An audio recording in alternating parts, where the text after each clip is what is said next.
Okay, I'll click on continue. Good morning, this is June Meagher here, and welcome to Talking Your Walk. And today's guest is absolutely wonderful lady, Dr. Anna Hayes. Now, Anna is the UK's only Ortho-Bionomy practitioner in the UK, and I just find it fascinating. I've actually went and had a treatment because I thought, well, what's this about? Because I'm nosy like that. And it was wonderful, wonderful treatment. And, you know, there's so many different treatments about these days, and I think it's really worthwhile to experiment and have a look and see what feels right with you. But I know that I'll certainly be coming back for another one. Anna moved to Germany in 1995 and worked within the area of medical technology, but then she moved back to the UK in 2017. Lucky us. So without me trying to explain how she got from there to here, I'd like to then introduce Anna to you, and we'll take it from there. So good morning, Anna, and thanks for joining me. Tell me, what kind of child were you? Were you a quiet child or a wild child, or? No, I think I was probably very introverted. I was very academic, interestingly enough. Both my parents were teachers. I was quite a quiet child. I was a bit of a scaredy cat. I really didn't want to do anything new or do anything different. But I was very good academically, which was where I then put my head in that hole and got on with doing that. And where were you brought up? Were you brought up in Shropshire? No, I was brought up in Buckinghamshire, down at, in High Wycombe. Yeah, okay. So I was there basically all of my life until I became 18, when I then left to go to university at Bath. How did you enjoy that? At Bath, fantastic, brilliant. I mean, just the step of leaving home, having to stand on your own feet, having to cook for yourself. Also getting all the studies sorted as well. And Bath is a beautiful, beautiful, beautiful city, overrun with tourists, unfortunately, but also a fantastic student city because there's a lot going on. I thoroughly enjoyed my student time. I mean, so much so that I ended up staying in Bath for 12 years rather than just the 4 years that was initially the idea. Okay, didn't know that about you, so that's an eye-opener for me. So after Bath, you say you stayed there for 12 years. So then where did you go? What yeah, did you well, do? I studied physics at Bath and then went into the research. So more in the orthopedic area and the biomechanics and biomaterials area, which is where I got my Ph.D. And after having completed my Ph.D., I did a second research project, and that's where I met my future husband. And he was German, and I'd always wanted, I mean, after making the first step of leaving home, I was on a bit of a roll of doing the new things and experiencing new experiences, and I'd always wanted to go abroad but hadn't really been brave enough to take that step. I'd always wanted to do Interrail, but I'd always been terrified of doing that alone and didn't really know anybody at that time who I could do it with. So having met a German guy, it was sort of the next step thing. Actually, I know somebody in Germany, because he returned back to Germany a year before my research contract was finished. Maybe I could use this opportunity to go abroad and experience working abroad, and I know somebody where I could stay, and that's where the marriage of that time started. And did you speak German? No. Okay. No. Before I went, I enrolled in an evening course, and I got a book and a tape, and I spent the first hour of my research contract. Please, I hope my supervisor isn't listening. Actually learning German from this book and this tape. And by the time I went, I could order 3 beers and say please and thank you, and that was probably more or less it. Languages were not my strong point at school, really not. My French teacher used to say I had the worst French accent that she'd ever heard. And I had to learn German for a year and dropped it as fast as I could. But when you get into a country, you have to speak the language. And whilst the first year, whilst he was in Germany and I was still in Bath, I was also going backwards and forwards. And all his friends, a lot of Germans do speak very good English, and all his friends would speak English with me. As soon as I actually landed there to live, they all stopped speaking English. And I had to learn German. And as many people will say, once you're thrown into that situation, you just get on with it. You've got to. But it was pretty scary at times, yeah. But you get on with it. Yeah. So what did you do when you arrived in Germany to sort of live there? What sort of work did you do then? I had applied, whilst I was still in Bath at the end of my research contract, I had applied for various jobs. I was actually hopefully looking for a research place in a university. That didn't work out. And what I ended up doing was making contact with a medical technology company at one of the conferences. In research, I was on the conference circuits, I was giving talks and things. And I ended up working for them, going to work for them straight away as soon as I arrived in Munich. It had all been prearranged. As it was a very small company, they were researching and development pressure distribution systems. And I ended up coming in as a little bit of a consultant for them. So I was back on the conference circuit, but back on the exhibition stand side of things, selling their systems and convincing other people that the systems were good and to buy.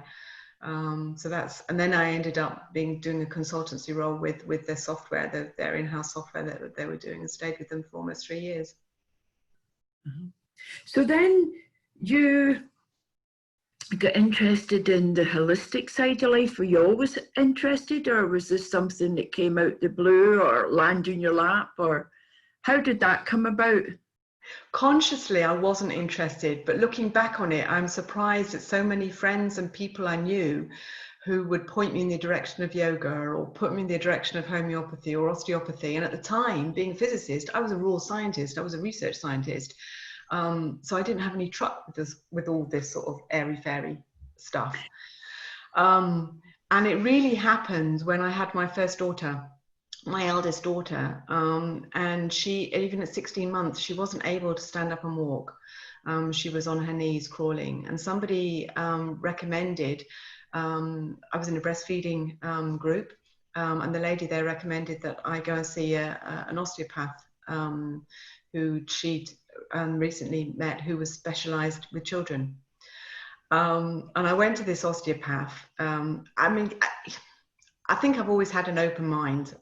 So even though I didn't really believe in any of this stuff, and I was still very focused and fixed in my scientific mind and way of thinking, I went to this osteopath. She asked me all sorts of stupid questions as far as I was concerned, like, had the child rolled over on both sides? When she crawled, did it look as if she was crawling straight? What was the birth like? What was the pregnancy like?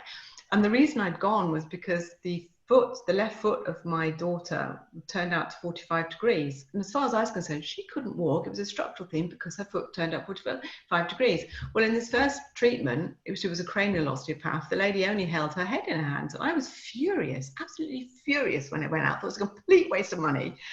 And then had to very quickly swallow my words. I was ill. And as I've learned now, the universe has a way of making you think about what you should be thinking about.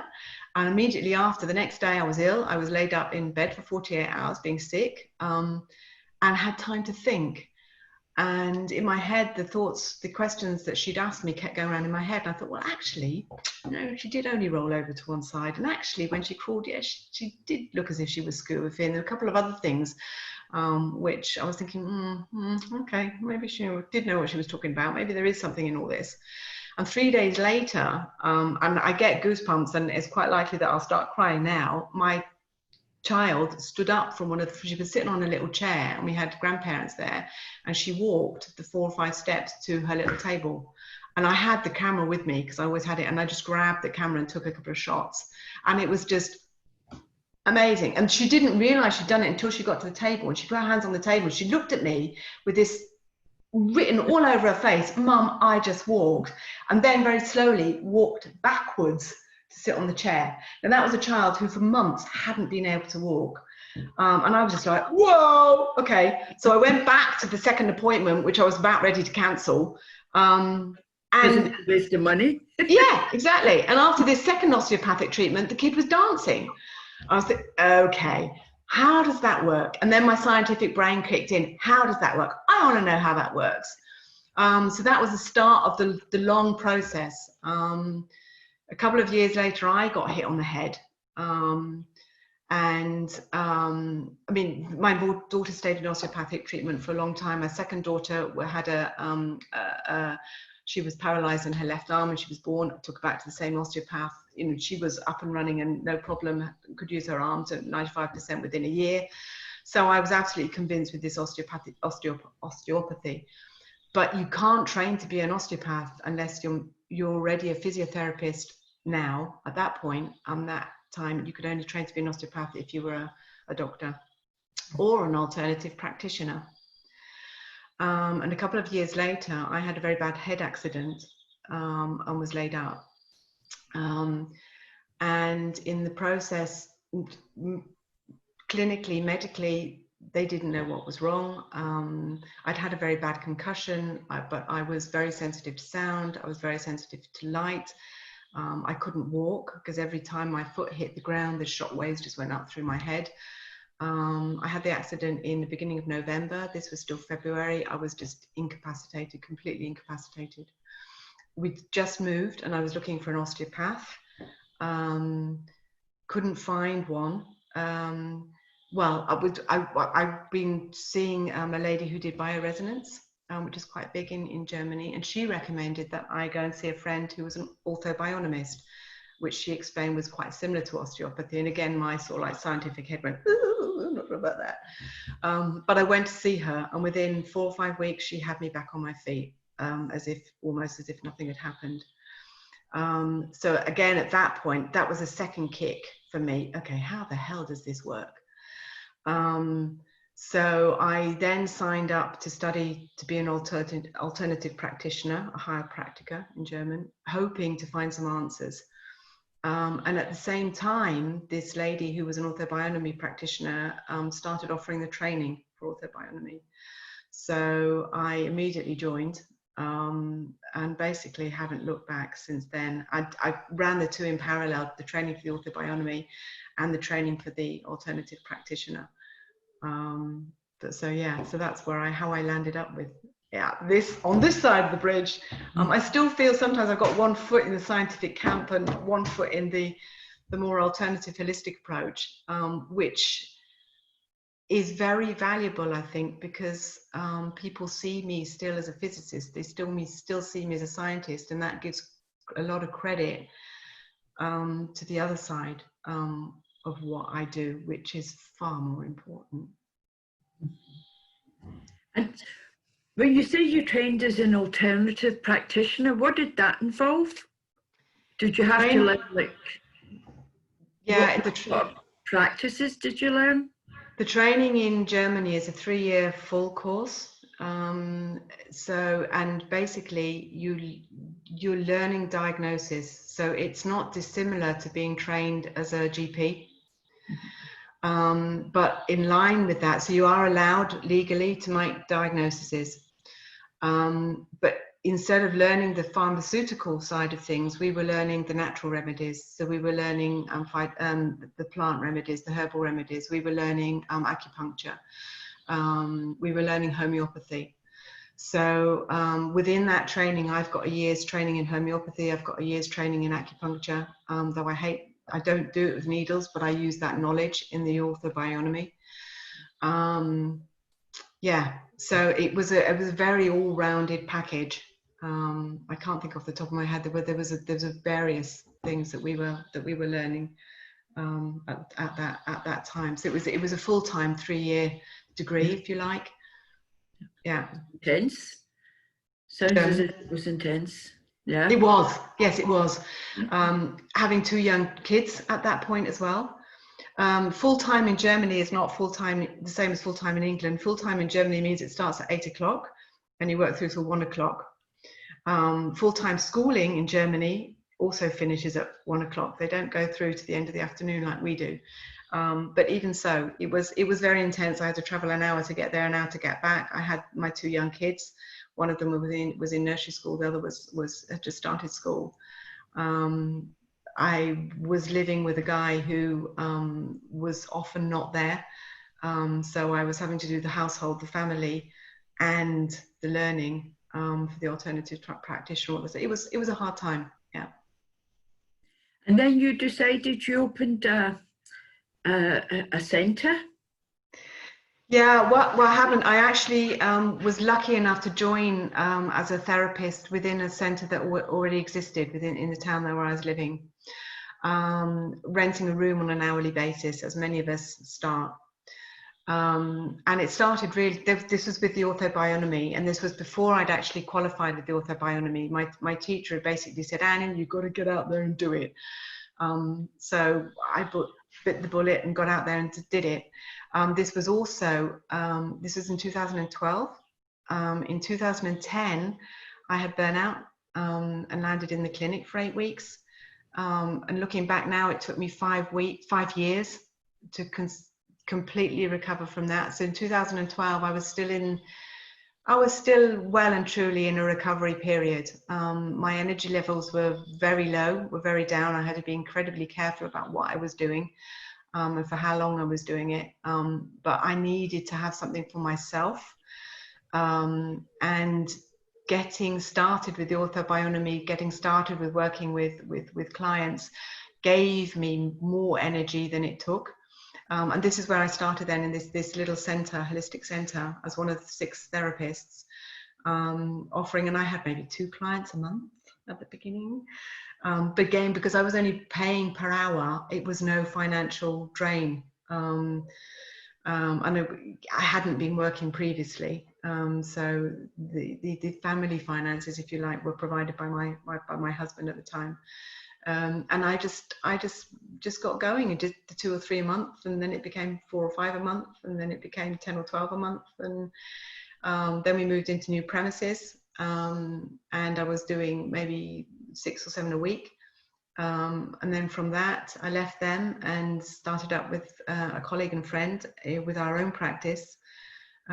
She was more on the psychotherapy side of things. I was more on the physical side of things, so we could cover both aspects. That was a wonderful time. So I had that practice. We held that together for 2 years before I then decided to come back to the UK. So that's a massive change, isn't it? And especially for your girls, yes, as well, because they would, I assume, speak fluent German yes. as the first language, and then English as the second language. Yes. And they're so what made you decide to come back to the UK? In the process of when I had my burnout, and during the process of therapy there, I recognized very clearly that I was incredibly homesick. That living in a different country, living in a different culture, living with a different language, even though it's still a European country, is very different. And it takes an enormous amount of energy, which I hadn't recognized. On top of that, my marriage at the time wasn't going very well. And I had made the decision for myself that as soon as my girls were independent, I was going to come back home. I was going to come back to the UK. And it was in the Christmas of 2016, we'd been coming back at Christmas to see my sister and her family and my parents. And for a couple of years previously, I'd had a very sad feeling leaving the UK, that the UK was a place I needed to go, was a place I needed to be, but I was having to go back to Germany. But I recognized it wasn't the right time.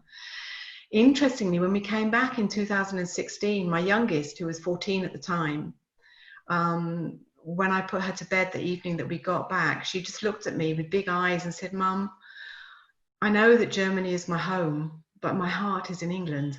And I thought, oh, ouch, ouch, okay.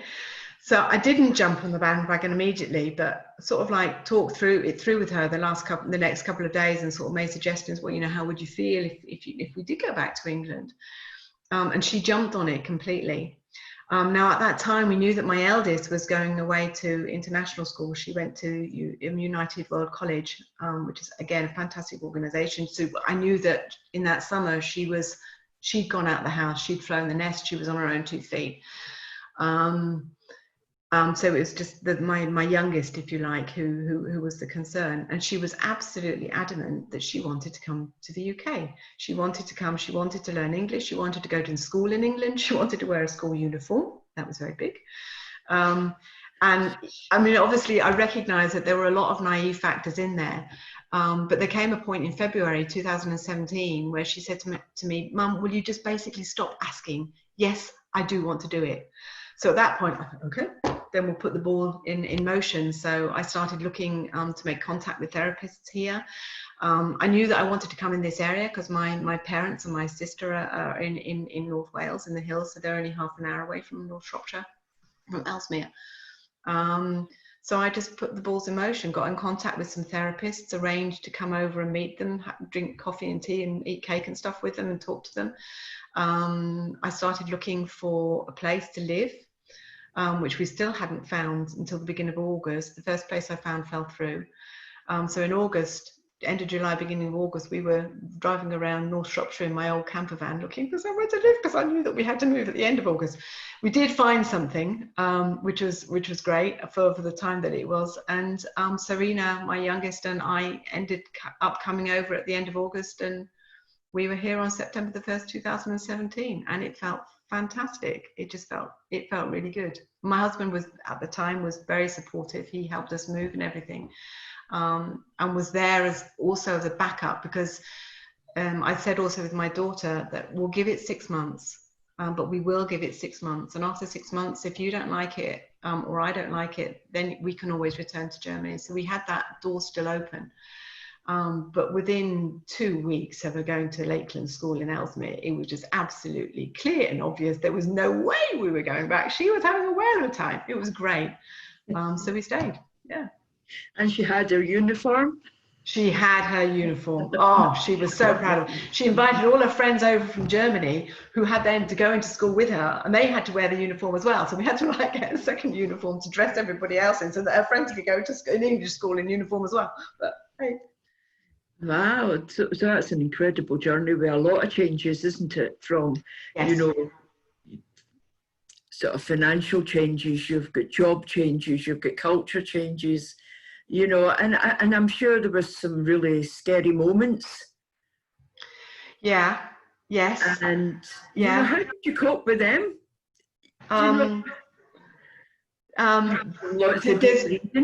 It's again coming back to the Ortho-Bionomy. There are 2 sayings in the Ortho-Bionomy that have become, the Ortho-Bionomy for me is not just work, it's become an absolute life philosophy. And the guy, Arthur Lincoln Pauls, who was the founder of the Ortho-Bionomy, was a very wise man in many ways. And one of the sayings he wrote in his book, The History and Philosophy of Ortho-Bionomy, was the people who show true courage are those who jump without knowing where they're going to land. And the second one, which I think is even more important, and it's one which I often give to my clients, runs along the lines of, if you are on the right path, everything will happen with ease, and the right doors will open at the right time. And it was that saying which got me through my breakdown, in that I turned it around and I said, if it feels right, if this path that I'm on feels easy, then I know that it is the right path. And therefore I know that at some point in the future, at the right time, the right doors will open. But you've got to go inside yourself first of all. Does this feel right for me? Does it feel easy? Does it feel good? And if it does, you've just got to go with all faith, knowing that it is the right path, and the right doors will open at the right time. And that's the philosophy I followed for the last 10 years of my life, and it hasn't failed me ever. It's wonderful. Yes. And now you're doing Ortho-Bionomy from your centre in Ellesmere? Yeah, I started when we first came to England. I had a tiny little place, a tiny little living room, and I started working there. It was a lovely little living room, and I started again with 1 or 2 a month.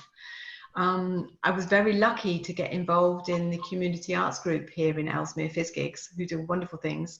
And I got quite quickly in contact with a couple of them.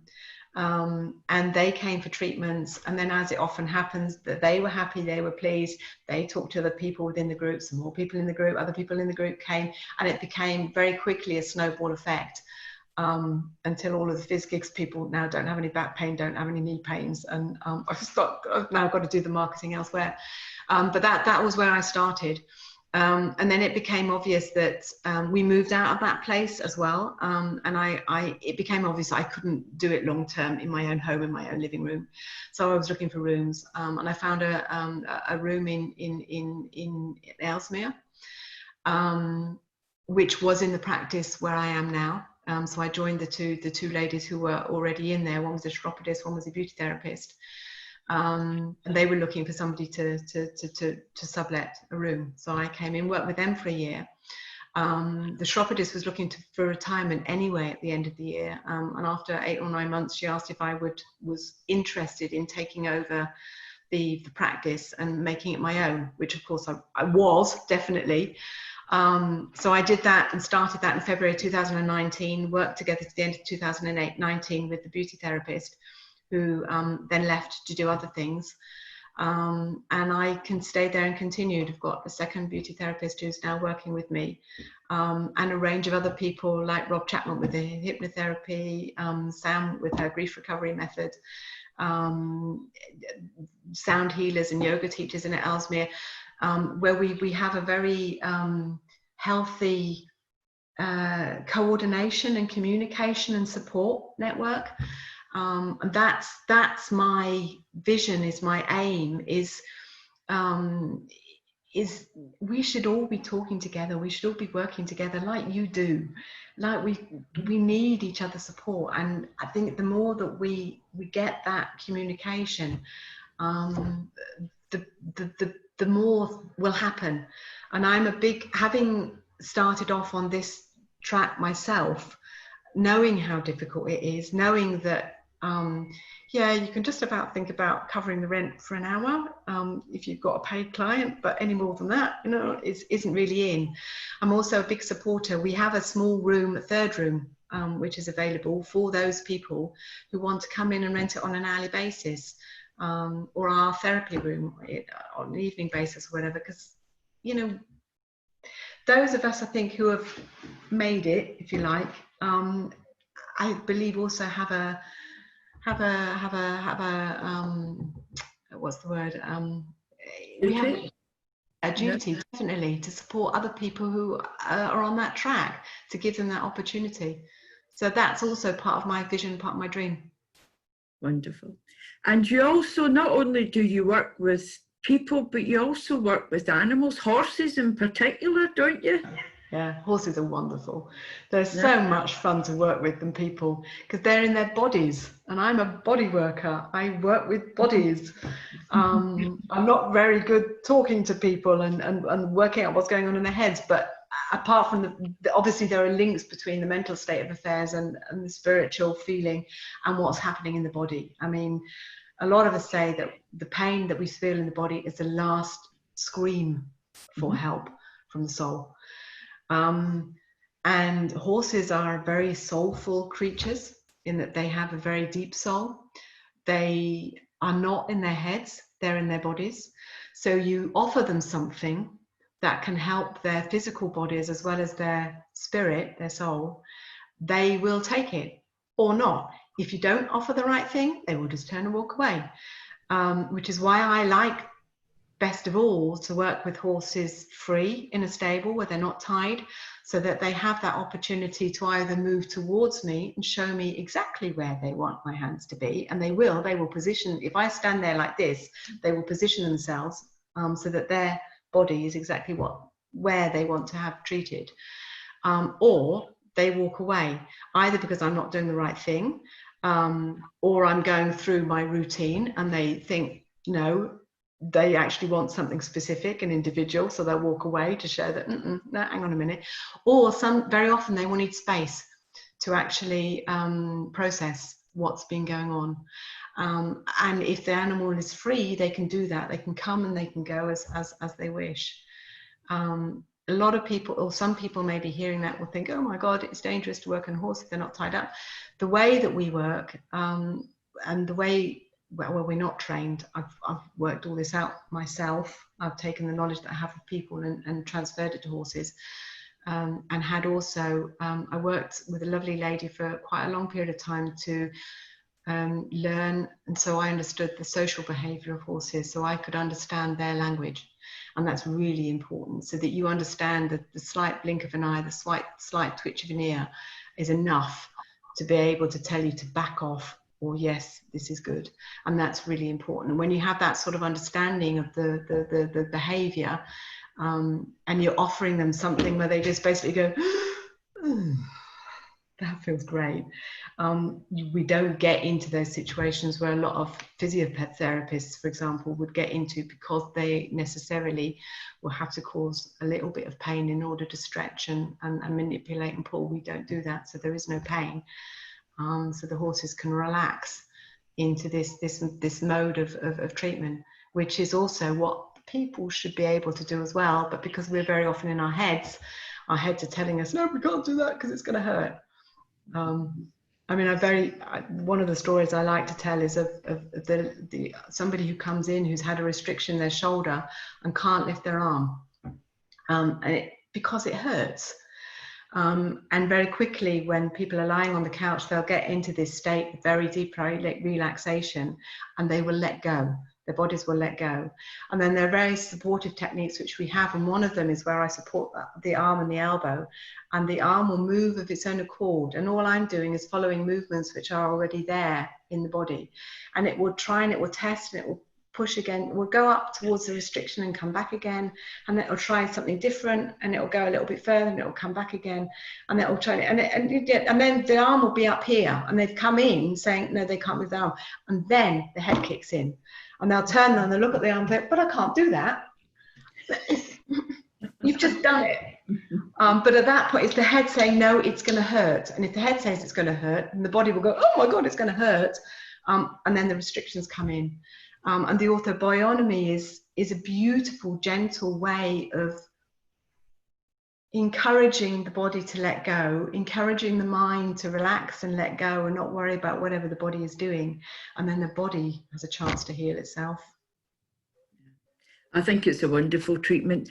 And, you know, if people are watching this and they would like to get in touch with you, what's the website address? www.ortho, that's ORTHO, and then a dash, Bionomy, BIONOMY, dash UK.com, COM. Okay. And that's the easiest way. The contact form, and then email, telephone numbers there, addresses there, everything. And I know that the clinic is closed at the moment in Ellesmere, but, you know, as soon as that's opened, we're, you know, hoping maybe in July sometime. Yeah. Then, you know, we're just waiting on government guidelines on that. Then you'll be back to normal service. I certainly will. I do have to say I'm fully booked for the first 2 weeks when I can open. I always hold slots for emergencies, for real emergencies. Yeah. But yes, love to. I can't wait to get my hands on people again. And also, you know, not only do the, but you've got some videos up on your website and on YouTube as well, haven't you? Giving Yes. people some help, and maybe if they've got a little bit of a sore neck or some other bits of pains here and there, you showed them what they can do to actually help themselves at the moment before they either come to see you, or if they live further away, you know, and that's not possible, but at least it's given them something to help. Because I've actually gave links to one of my neighbours across the road with his neck. He had problems with his neck, and he's okay now. You know, he's not got a problem with his neck anymore. So, you know, thank you for that. But Pleasure. yeah, but you've got those videos as well. Yeah. So they're on the website. If you go onto the homepage of the website, there's a little blurb about them, and you click on the link and it will take you directly to the page. Oh, otherwise it's under COVID-19, I think, underneath the home menu. But there's self-care techniques there for a stiff neck. There are self-care, there's quite a long video for lower back pain, and the reason for that is because lower back pain usually is caused by misaligned pelvis. So you need to start at the base, and I've given various options. So following the principles of Ortho-Bionomy, you need to work out which option is good for you, and only work with what feels good, what feels comfortable, what feels easy. And if anything doesn't feel comfortable, then don't do it, because that will be appropriate for somebody else. The ones for the neck and the lower back pain they've been very well received.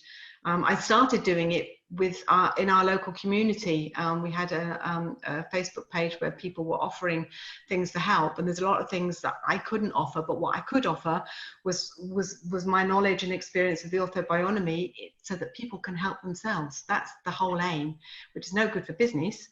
But that is the overall aim, is that people can help themselves. And with these self-care videos, they are very powerful. Yeah. Oh, I think they're wonderful. I think it's great that you put them on your website. Well, all I can say is, what a marvellous journey you've had, really, isn't it? It's fabulous.